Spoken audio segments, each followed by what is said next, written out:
Years అయింది కదా, భరతన్ నేను కూడా అవుట్డోర్ ఎల్బీ స్టేడియంలో ఇచ్చారు కదా. అంటే ఎన్టీఆర్ మూవీ 6 సంవత్సరాలు వచ్చిన మీకే మీకు అవుట్డోర్ పర్మిషన్ రాదా? ఇక్కడ కలికి కూడా ఇచ్చారు కదా, ఇక్కడ గవర్నమెంట్ అట్టర్ ఫ్లాప్ అయింది. 4000 కెపాసిటీ 25,000 వస్తే నీకు శ్రేయస్ మీద చేత కాదా? మరి అప్పుడు ఈవెంట్ ఎందుకు తీసుకున్నావు? ఇదేమైనా ఎంగేజ్మెంట్ ఫంక్షనా?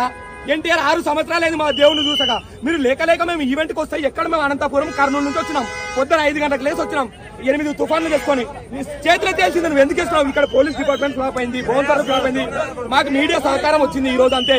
ఈ ఎన్టీఆర్ కి ఖచ్చితంగా ఈ వీడియో చేతి నీకు చేత కానప్పుడు ఎందుకు తీసుకున్నావా స్టేట్ మీడియా? చేతిలో తెలిసిందే.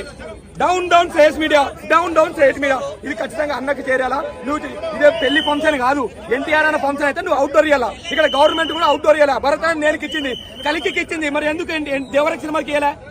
ఇది ఖచ్చితంగా మేము సీరియస్ తీసుకున్నాం. నువ్వు ఇచ్చేలేదు, అసలు సెలబ్రిటీ ఎవరు లేదు. ఈసారి వస్తాను నువ్వు మళ్ళీ ఒకసారి ఆంధ్ర వాళ్ళ గుర్తు చేస్తాము, చెప్తున్నాము.